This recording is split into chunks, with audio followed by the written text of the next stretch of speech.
let's first talk about Dave Landau, which he was the I suppose Steven Crowder's right-hand man. If you don't know Steven Crowder, he's probably one of the I was going to say loudest voices in the conservative, but that's why his name is Louder with Crowder.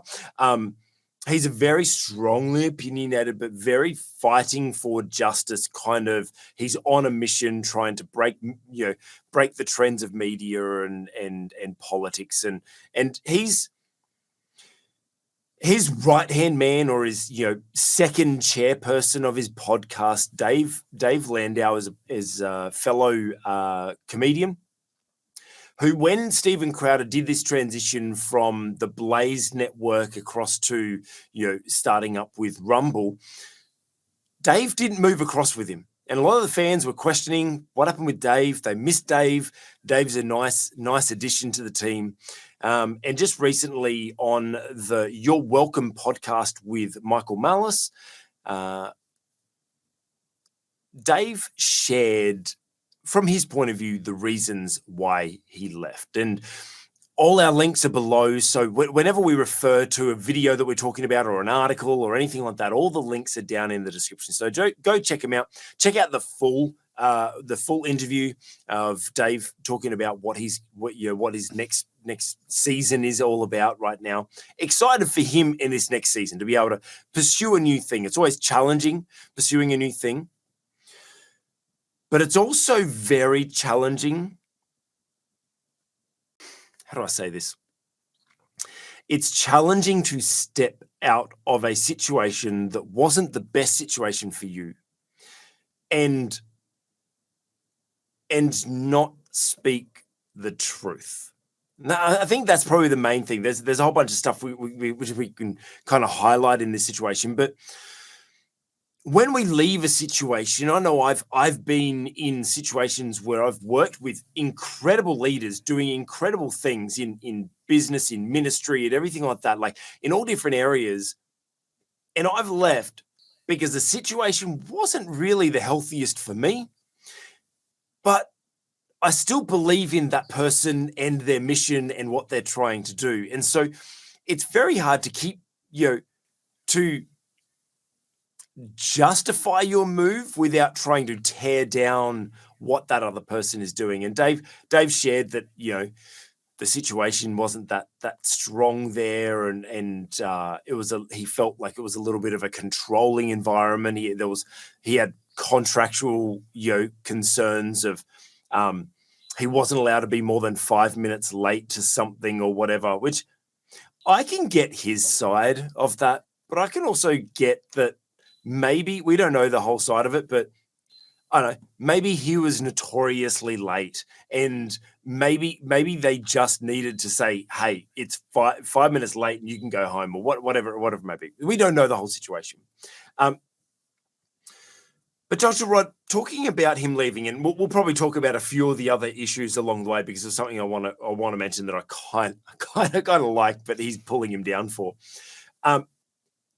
When we leave a situation like this, and you've mentored me through these situations in the past as my pastor and my mentor, mentoring me out of situations where it was, let's say it was a hostile environment, or maybe it wasn't the best environment or whatever, and leaving and what to say on the way out. How do you justify what happened on the way out and keeping that? How do you know what to say when you've left? Because obviously you want to justify yourself, but you have love and respect for that person and their organization and their mission. Like, what's your take on that situation? Well, what I've usually done is to talk about push and pull factors. So I've tried to keep the language reasonably neutral, and to explain that it's not all push, it's not all pull. There are a couple of forces, as it were, in action here. And also, you need to be very careful that you don't share something that you haven't shared with the person whom you've left. So you need to be fairly... Let's emphasize that, because I think that's actually a very good point. So don't share something. So what you're saying is, if I'm upset with you, Dr. Rod, about something, and I don't share with, like, I don't know, like maybe I don't like your haircut or something like that. I don't know. I love your hair, Dr. Rod. What's left of it? But maybe I don't like that. Now, I may choose not to share that with you, and then go public and share with people that I don't like your haircut. That's what you're kind of saying. You're like, we should share that thing in private before airing our dirty laundry. Yes, you really shouldn't drop a bombshell. That's really what I'm saying. But look, it's very difficult, of course, for people who have a high public profile, because to some extent they become public property, and people expect them to respond to questions. Yeah. So I've never been in a situation like that. No one's ever interviewed me and said, well, could you tell us why you left your last place of employment or anything like that? But obviously family and friends ask as well. Yeah. So normally my response is in terms of both push and pull factors. But for me as a Christian, of course, the most important thing is this is what I believe the Lord has either allowed me or led me to do. So we must always make sure that God features in our equation as Christians. Yeah. And so looking at what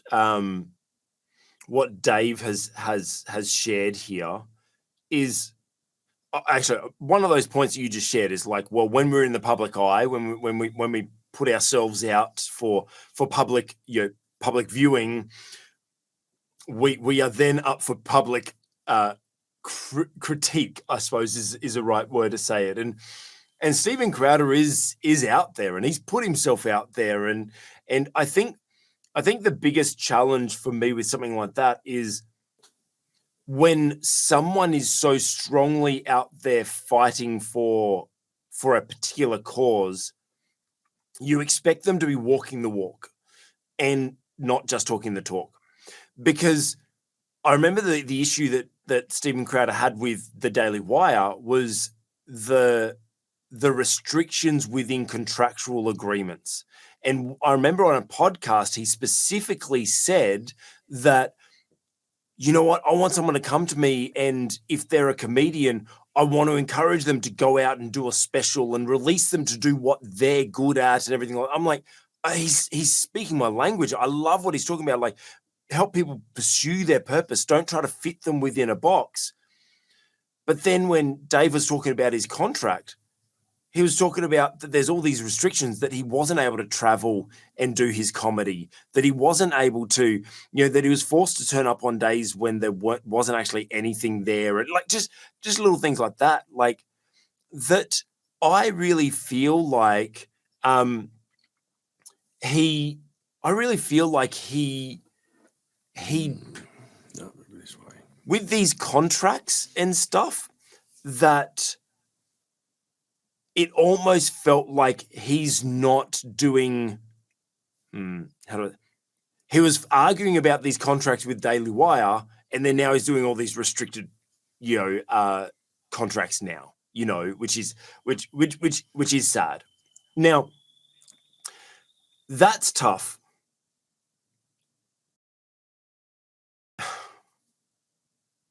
I want to ask, it kind of almost seems obvious, but how do we, if we're fighting for something, because the old saying of, the mechanics' cars are normally the ones that are broken down. A builder's house is always half built. Like they always say that whatever you specialize in normally at home is terrible, right? But how do you make sure you walk with integrity, that you're fighting for a cause, but you're not too focused on fighting that cause that you neglect, your own house, so to speak? Well, you need to be aware of it. Okay, I think that's really good. That's the important thing. You need a fair level of self-awareness, of course. I think that's quite important. And it seems to me that one of the issues that arose in this particular case this is just my impression from reading around it and listening to podcasts and so on, is that perhaps there wasn't enough time and effort put into nurturing relationship. See, there's a lot of things you can't express in a contract. Yeah. And ultimately, a contract works well because there's a high level of trust and respect between the two parties. Yeah. So reading between the lines, I would say one of the issues that wasn't really managed all that well was a gradual deterioration in the quality of relationship over a period of time. Yeah. That's true, and that probably leads us on to a next point, which I don't want to get to. So I will hold that transition for a moment, but it does kind of emphasize one other point that I wanted to share is that when Dave was sharing why he left, you could tell it was coming from a place of pain. You could tell that he was still hurt. You could tell that he was still. There was still some resentment, and there's, unfortunately, when we share things from one thing that I have never spoken publicly about an exit that has been a little bit contentious until I'm emotionally over it myself. I need to have personally dealt with the situation and not be harboring any ill feelings or anything like that. Then I can speak factually about it, not emotionally. Then I can make sure that I can also emphasize the good as well as the bad, And one thing that Dave talks about is the they refer to it as the shut up button, right? That apparently in the studio, there was a button that Steven Crowder had control of that would turn on a light, behind camera and you couldn't see it. That would just pretty much mean Dave shut up, or whoever's in that second chair, because the way that the studio is set up, like Steven's sitting at his desk here and the second chair is like over in a different spot. And if Steven thinks that they're ranting too long or whatever, he presses the button. They spoke about this being this negative thing about him being controlling and everything like that. And you've got to shut up and everything like that. But I must admit, I mean, look, when we first started our podcast doing this, Dr. Rod, we discussed many times, like we both go on a bit of rants at times. How do we kind of make sure that we don't, the other person is not ranting off too long? I almost thought like maybe I put something in the chat that, just a letter in the chat that'll just kind of mean, rants over, because sometimes we do rant for too long and we don't know it, but the other person's seeing it from the audience perspective. So I kind of like, there's this kind of thing of like, I kind of get that from a hurt perspective, that was a bad thing. But I kind of look at it from a production point of view. I'm like, and a business point of view. I'm like, I get it. Like, yep, like that topic's done. But I think where that comes from is that because there is obviously this reportedly this history of abuse and control, that those little things make us seem, we clutch onto those little things. And so I suppose, the lesson I would have of this is make sure your culture is right, because those little things that you may do, like a rant button, I think it's a great idea. But if it's in a culture of control, that rant button is a bad thing. So how do we, as business owners, as business leaders, as ministry leaders or whatever, how do we set parameters? Because we need to set parameters, right? That we have to, as leaders, set parameters. how do we set parameters without being abusively controlling, if that makes sense? Well, look, I think in a situation like this, like you, I think maybe that button wasn't such a bad idea from the production point of view. But listening to what Dave had to say, it doesn't appear as if, at least from his perspective, he was included in a conversation about it, because his perspective is it just appeared. It just appeared. And that there wasn't a discussion. Now, I mean, I think a good leader makes sure they do some debriefing. That's really good. Which is what we do. Yeah. And obviously we haven't got millions of followers or anything like that. Praise God, one day we will. But we do an amount of debriefing and pre-briefing as well. And I imagine that if the issue of either of us or both of us ranting too often for too long comes up, we would talk about it. Yes. And we'd talk about potential solutions. Yeah. So in and of itself, that button isn't necessarily a signal of an outrageous level of control, but it may actually reflect more a lack of communication. And look, really I think debriefs are really quite important. And I probably don't do enough of that myself as a leader. Yeah, great. So note to self, write it down. Exactly. So I think that's really good is with this situation. Once again, we don't know what the true situation was, but there's two sides to every story, and there's some of these things that were spoken about that were like, it seems normal, but maybe there was a communication issue. So, and actually, you're right. I think this whole thing, because there was the contract disputes and everything like that, and you said the relationship broke. It appears that the relationship broke down. I think you're right with that. It kind of comes back to that communication. Maybe there was just a communication breakdown, and maybe Dave, because here's the thing. Dave had a great opportunity. He was played second fiddle to the number one, probably the number 2 podcast in the world, or the number 1 conservative podcast in the world. One of the loudest and strongest voices in the political arena, and he was getting that exposure.